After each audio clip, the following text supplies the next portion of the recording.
What's going on, guys? Big welcome to you all to our channel. We are Team Crushing the Meta, and you're here with D-Boy, and we are back with another video. This time I will do this on Facebook because it's easy to see all the comments and everything. And yeah, today I will do a comparison video. I will talk about something that I have done. I've tested two decks against each other from different areas. I have tested different eras. I've tested the Overlord deck versus Bruce deck. So the Bruce deck right here is with the last card that have been revealed is the grade 3 from Gears, which is this card, which is a card that made a huge difference. And the Overlord deck is of course complete. All the other cards that I put in the Bruce deck are vanillas. So if they are grade 2, then they are 10k with 5k shield. If they're grade 1, they are 5k shield with 8k attack, so power. So for that, you could not say that I have tested the deck wrong, because all the cards that will get revealed will only make the Bruce deck better. But with my testing, actually the Bruce deck is already better. So that's my conclusion. I'll give you the conclusion at the start of the video. Bruce deck is, in my eyes, and with my testing, is better. It's the deck that won the most games. How could I explain this to you guys? Well, let's compare multiple things. First of all, we know that the shield value of the Overlord deck is better. The heal trigger is a 20k shield, and the heal trigger in the D deck in Bruce is only 5k shield. We know that the starter could give you a quick shield. We know that the starter could draw even if you go first with the one from the Overlord deck. Then we have the one from Bruce, which if you go second, you draw, but you don't get a quick shield. If you go first, you get nothing. And that extra card you have in your hand make a huge difference. So for that, the Overlord deck has more hand advantage and also more shield advantage. So that's for that. Then we talk about consistency. Remember that the Overlord deck only have 4 Overlord in it, and there is sometimes a chance that you will never ride into Overlord, or not consistent ride into a first and a second Overlord, but sometimes you have to go into another grade 3. The secondary grade 3 doesn't do much, and then you have to go back to Overlord, or ride first into Overlord and then be at 1 marker the whole game because you could not draw another Overlord, because the deck actually was made to play with some kind of a waterfall, or something that is good to ride into after the Overlord, because the Overlord was only your first ride target. The Bruce deck doesn't have that problem because it has the ride deck. So if you have 1 Bruce on hand, you could pretty much keep that and you ride from your ride deck, and then the turn after that you will be persona riding. So that makes the Bruce deck, of course, way more consistent, because there is no reason to G-assist. All of your rides are good. They are the best rides that you could have. That's why they're chilling in the ride deck.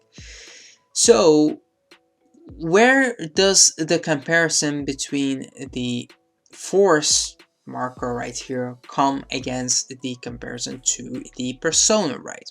The persona ride in general in the Bruce deck is really good, because the front row getting extra 10k is actually more like 40k, because you have 2 attacks from each column, which means that 20k, 30k, 40k. So we have 40k more. If you count Bruce himself, then it's 50k more. Then with the Overlord deck, that's only 10k more. But the thing is with Overlord, if he hits, he will restand. And the thing with the Bruce deck, it doesn't really have the shield value to go against and stop the Overlord. So you really need your perfect guards. The perfect guards in the Bruce deck will make or break this match. But that's not everything. The grade 1s have also more shield value, which means that in the Overlord deck, it's easier to guard the attacks that Bruce make with his minions. But with all of that, the Bruce deck is still better, because it's way more consistent because of the ride deck. It has a superior mechanic, which is actually the persona ride, as long as you could keep persona riding. So keep all of your Bruces in your hand.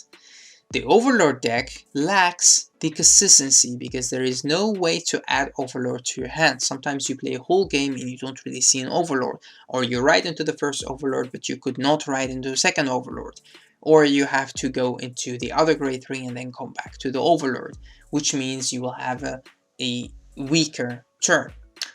With going first, both of these decks of course love to go first. If the Overlord goes first and the second time he could ride into another Overlord, then pretty much you could make a 33 Overlord attack by itself, which is for Bruce really hard to guard because you will need 3 triggers to do E2 to pass, and if they boost then you would need 2 grade 2s or 2 grade 1s to put there, and that's really so strange to not be able to just put a grade 1 and the grade 1 will have enough shield value because your grade 1s don't really have enough shield value. So for that we actually come to the conclusion that even with all of that lack of shield value, the Bruce deck could still hit harder because it makes more attacks, and the attacks are not weak, they're pretty strong. So again, if you guys really are interested to see the match itself, I could do a video to showcase that match and show it on the channel as well to show you guys how these will face each other.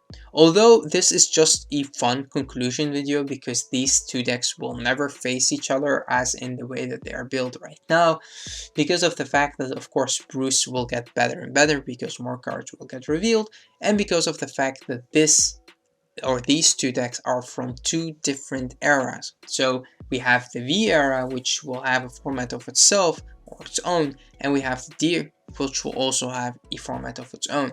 The only format that these two will face each other is in the premium format, but there is no reason to have these decks in premium without any other support, so I don't really see this happening. So this is only for fun. I would like to thank you guys for the love, the support you give to our channel. Thank you for watching, thank you for commenting, subscribing and liking, and if you have any ideas, or some of you guys have lots of ideas that they said, oh, this deck will win or that deck will win, or how could you test if you don't have all the cards and blah blah blah blah blah. Well, just make them yourself and print the cards and test them and then come to the conclusion. Don't just say what comes in your mind without even having testing the 2 decks, because my thoughts are based on lots of games. I've played more than 30 games with these 2 decks, and these are my thoughts about them, because also I found it very interesting to have these decks face each other in a match. So yeah, that's actually all. That's it. Thank you for watching, guys. Until next time.